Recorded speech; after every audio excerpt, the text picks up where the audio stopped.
Hey, welcome, all my right thinkers. Thanks for tuning in to check out your boy, P-Fong. Thinking right out here in the lab. Well, I do what I do for you, even in my dress blue. Let's go. Rightisms, 25 rules to live by. Storytelling, story with a message. There's a message in the story for life. I give life lessons. You tune and receive them. We got a good thing going. I appreciate you. Let's get to work. Right thinkers mission, and that's what I'm on, is to enlighten, inspire, educate, and motivate you, the individual, to a higher spiritual level of enlightenment. Right thinkers way of life through mental and spiritual discipline daily will help and guide you to obtain your goal of spiritual enlightenment, aka know thyself. My mission is that all right thinkers know thyself. The lessons I give is geared to do just that. If you implement them, learn them, implement them, you will do just that. Know thyself. Let's go. I asked the question, do you know you? It's rhetorical, but if you don't have an answer for yourself, tune in. I can help you with that. That's what I do for you. Help you to know you. A person who knows not and knows not that they know not is foolish. Disregard them. A person who knows not and knows that they know not is simple. You teach them. That's why I do what I do for you. Appreciate you too. Stay tuned. I got more for you. A person who knows not and believes and think that they know is dangerous. Avoid them. I do. A person who knows and knows not that they know is spiritually asleep. I can awake them. I'm the spiritual alarm clock here to wake you up with knowledge of self. That's what I do for you. A person who knows and knows that they know is wise. Follow them. All these persons reside in you. Right thinkers, know thyself. And to Maya, be true. Let's talk about right thinkers. Let's talk about good association is what? Hanging out with a Sebai. What's a Sebai? I'll break that down for you as we go. Let's go. Starting with good association. This is part 2. A good association is a form of what? Group therapy and counseling.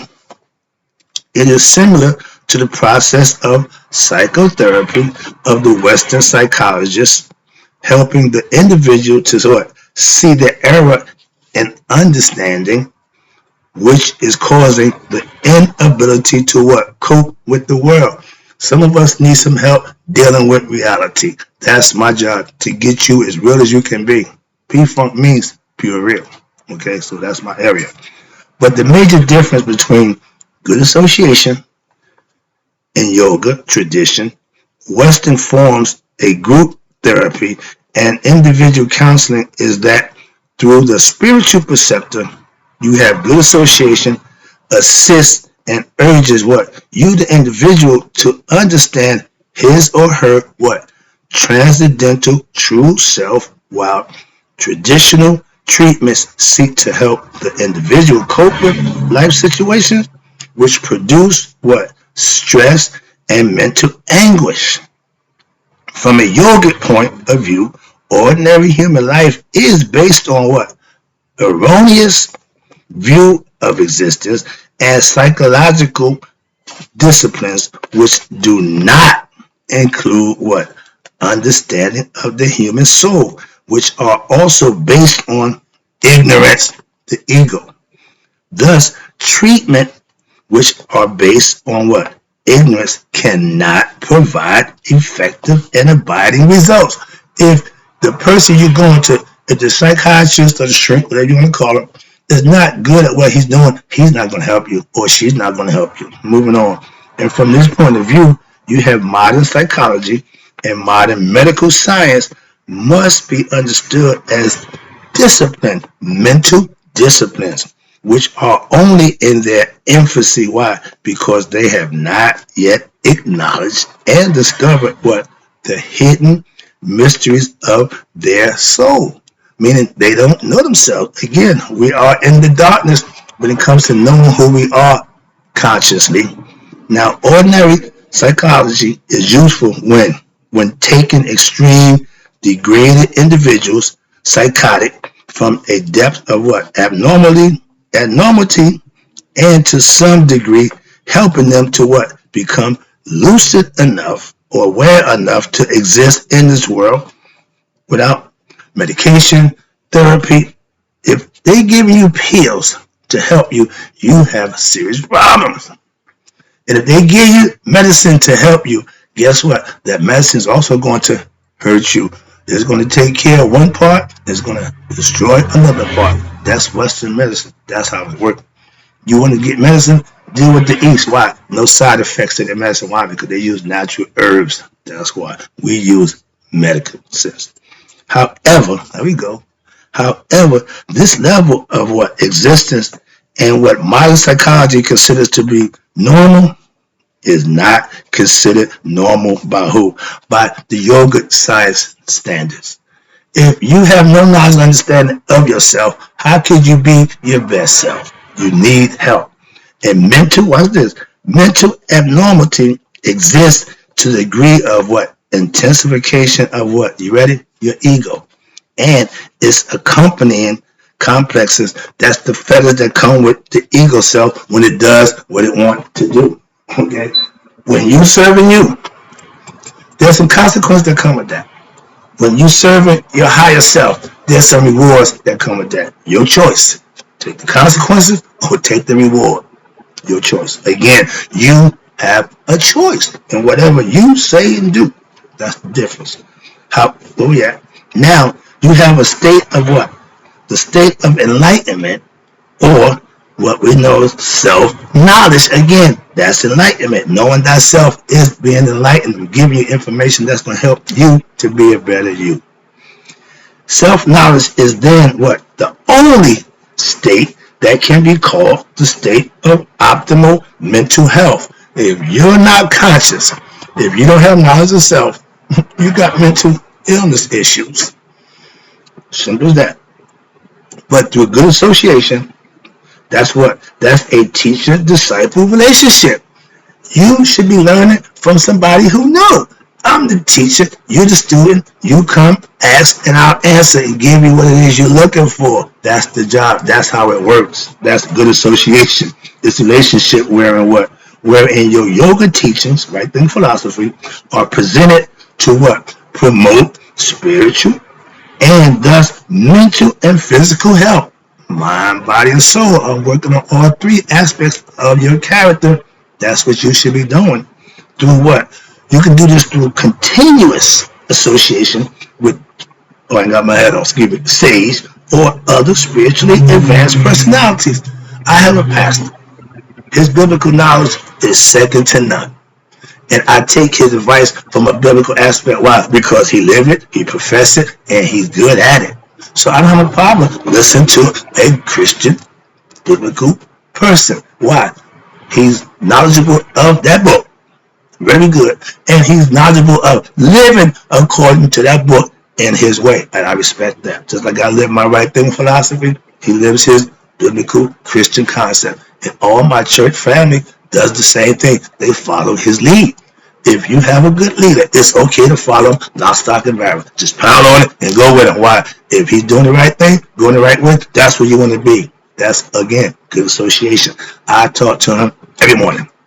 I'm in good contact with somebody who I can trust and get information from and give information to. Sometimes he may need a little something. So we know. The phrase is what?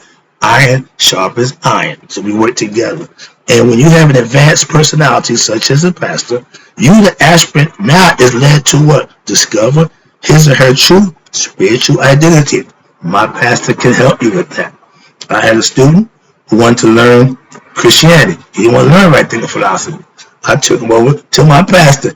He's a member of my church right now. There every week. We don't speak outside the church, but in church, we're brothers. Okay, another thing. That's how it goes. If you're serving a higher self, individuals don't matter. I don't care about a relationship with you, could care less. Okay, but if you're serving the Lord, we're on the same team. Outside of that, you go your way and I go mine. When we leave church, he go that way, I go that way. We came into church together, but we separated ways. He doing what he doing, I'm continuing to do what I do. That's how you part ways without fighting, no, just going away. I see you, cordial, respectful. That's it. When this process occurs, what happens? The general health of what? That individual has to what? Improve. Why? Because the mental complexes and the stress will diminish. In so doing, what? Your body is able to maintain itself at a more optimal level. When you're opening your chakras, those are organs in your body that you want to be firing on all cylinders. But all them working, you're in good health. I haven't seen a doctor in over 10 years. So when you open the chakras, you live and do the things you want to do, your health won't be an issue. But note, with few exceptions, television does not provide good association. The TV ain't a good associate. Why? They're going to program you and show you what they want to show you and lead you down the path where they want you to go. So if you follow that, you might think the world ending. You might think everything is bad. Why? Because that's what they project on television. You should strive to what? Curb your television viewing time and beginning to what? On your own spiritual program for what? The next 3 years. Why? In college, you go for 4. I thought it went for 6. Okay, depending on what you kind of get out of the education system, it's going to take you that long to get it. But as a casual time spent watching an educational TV program show, you may be useful in what? It may be useful in stimulating the mind, but however, when television programs becomes a necessity to you and you spend much more time glued to it for your what? Entertainment, mental entertainment, find something else. Get a book. Okay, television promotes, listen, my grandmother called it the idiot box. Television promotes dullness of the mind and intellectual weakness, which will lead to spiritual insensitivity. That means you're not getting smarter. You're not getting enlightened. You're just going around and around. Okay, get off that treadmill, so to speak. Go get onto flat surface. When you can do this. When hanging out with those personalities, a sage or but that's a good thing. But when you hang out with personalities who are what? Satanian, here you go, in nature, that means those who are what? Continuously affected by what? You ready? These are all Satanian qualities. Anger, hate, greed, lust, impulsiveness, selfishness, brutishness, force, demonic thoughts, thuggery, thievery, violence, etc. These are all things of a person who are egotistical, set-minded. Wow. Is the determinant and to a mental peace. These things will keep you from being mentally at peace, and especially if you're a neophyte, meaning rookie, a beginner, don't know what's going on, you will be sucked up into a bunch of nonsense and don't even know what you're doing. If you're part of something, study it, learn it, understand what you're being part of. You're going to be initiated to right thinking. You should get all the information about right thinking as you could. Tune in. I can do that for you, and a problem. But watch this. But those who are constantly moving around, constantly what? Argumentative, and constantly agitated, that they are affected with what? Intense identification problems with their bodies and senses, and they are unaware of their own divine nature. They don't know themselves to be God. They think they're human. That's why it's good to hang out with somebody who knows. An important feature to the state of mind in which associated with those who are what? When virtuous, vicious, is that tranquility. You repose and peace are characteristics of what? The virtuous, while frantic movement and struggles are associated with her, the vicious. Either or, your choice. You could be virtuous or you could be vicious. These same characteristics of what? The virtue and the vicious and the vice are mentioned in both the ancient Egyptian, Maya, and Indian Dharma systems. With moral development is the need for a state of peacefulness of mind. For peace of mind, you need to have moral discipline. You need to be on a good level of understanding. And also emphasizing what? It's an imperative feature without which progress is spiritual. Progress on the spiritual path cannot occur. If you're not wanting to better yourself, if you're not aspiring to be better, this is not going to work for you. Algebra. But in general, watch this. The mental atmosphere of peacefulness and contentment is necessary for sublime thoughts and aspirations to what? Emerge in your mind. You have to want it. Otherwise, watch this. Through a life which is based on pursuing the satisfaction of what? The senses, the body. There are constant desire and agitation of the mind, and the individual what? Will always be occupied with petty thoughts and disturbances of a day by the day-to-day life. Every day you're going to go through the same problems. You're going to have the same negative thoughts. You're going to go through the same mundane routine. Why? You're not progressive. You're not moving. You're staying stagnant. That's why. And what happens?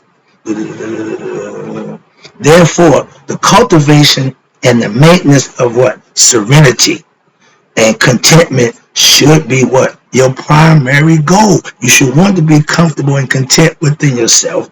And it should be a primary goal of what? You, the spiritual right thinker, aka aspirant.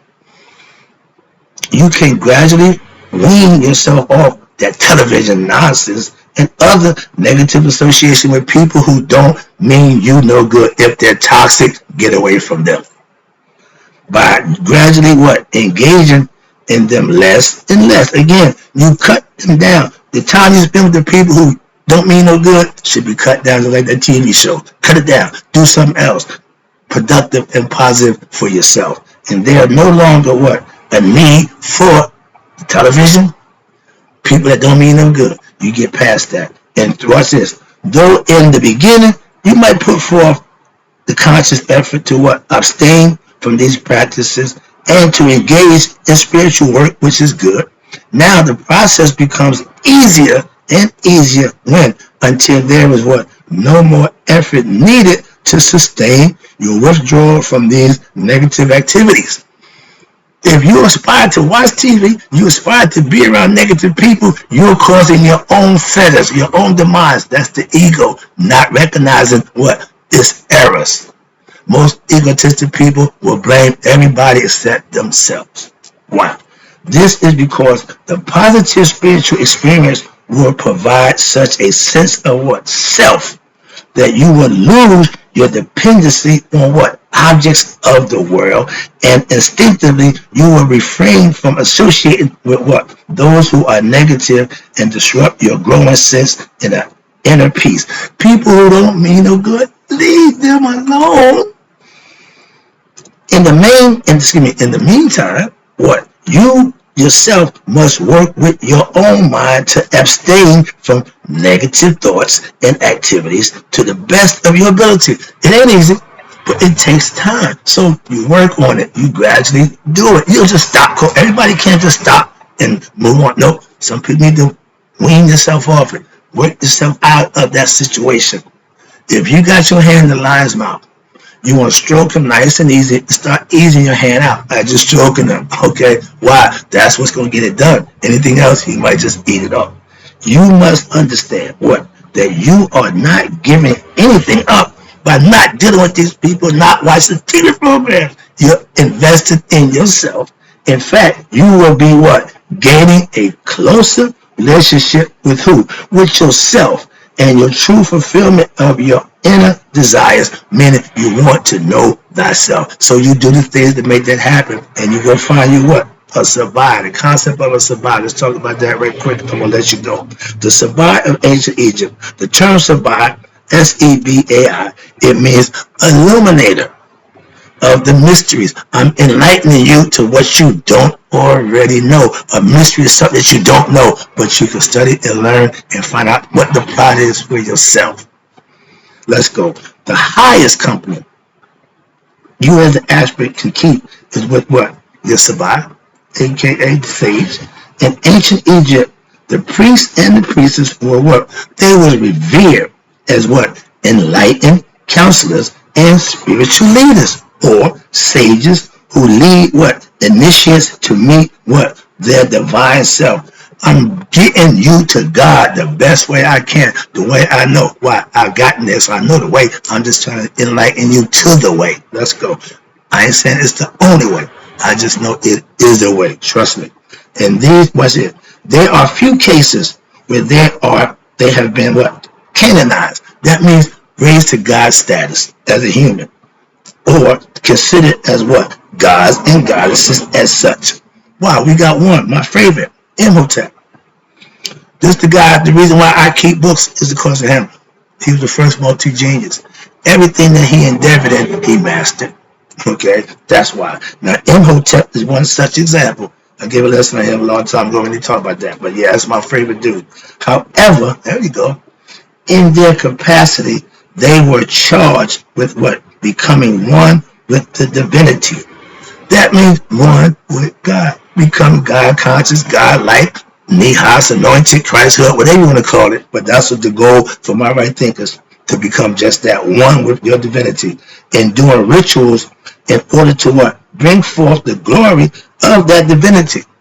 Again, when I'm in meditation mode, depending on what God I want to talk to, depending on what I want to talk to, I call their name out, and that's what I'm talking to. Thus, watch this. Now, in the Commission spirituality, there is more focus on what? The divinity, as opposed to what? The personality of who? The preceptor. It ain't about me. It's about what I'm teaching you as concerns to reverence. In the form of what?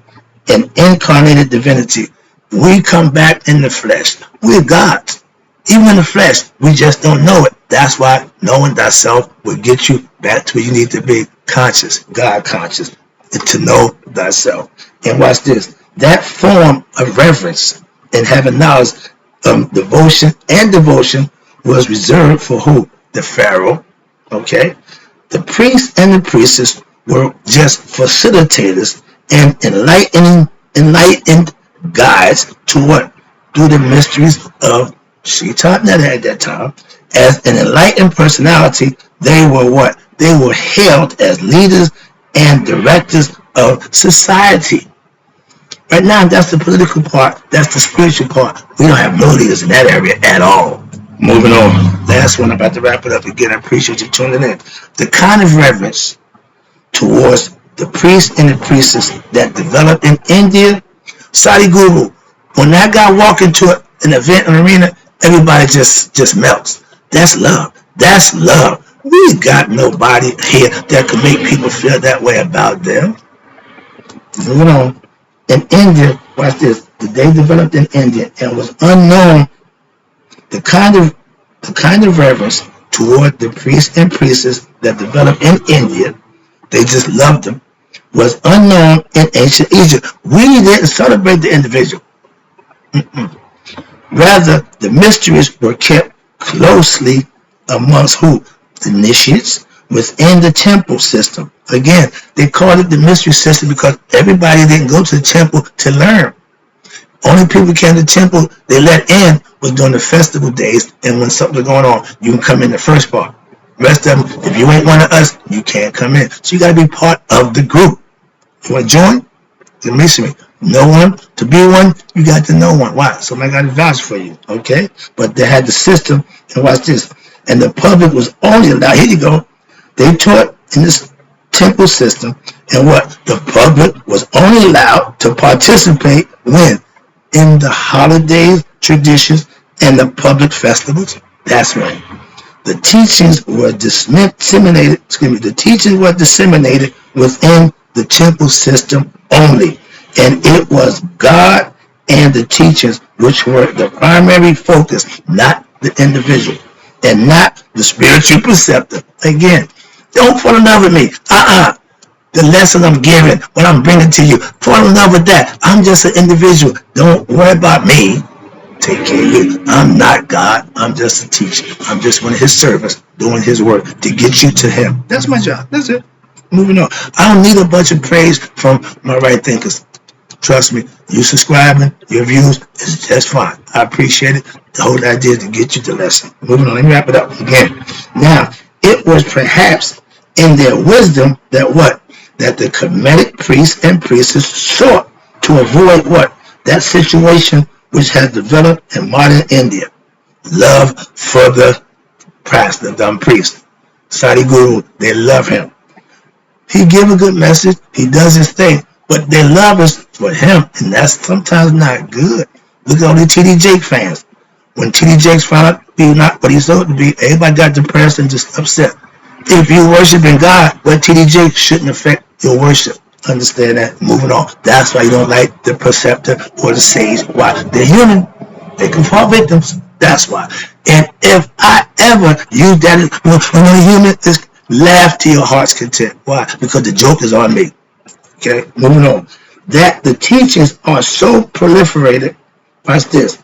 And that there are what? Now you got many charlatans throughout the country and the world coming and robbing what? The common folk because they're ignorant of them higher self. They present God to you their way. They tell you a bunch of good stuff and all they want is your money. If somebody wants your money, they don't want to enlighten you spiritually. They're trying to gas you. Understand that. That's the lesson. Remember, good association. Find somebody who's living and doing right and get with them. That's what I did. I got my pastor. You got me. Let's go. That's the lesson. Right thinkers. In closing, may you all live to be 100. May 100 minus a day. So I never know that right thinker like you who passed away. Hope you enjoyed the lesson. I'm out.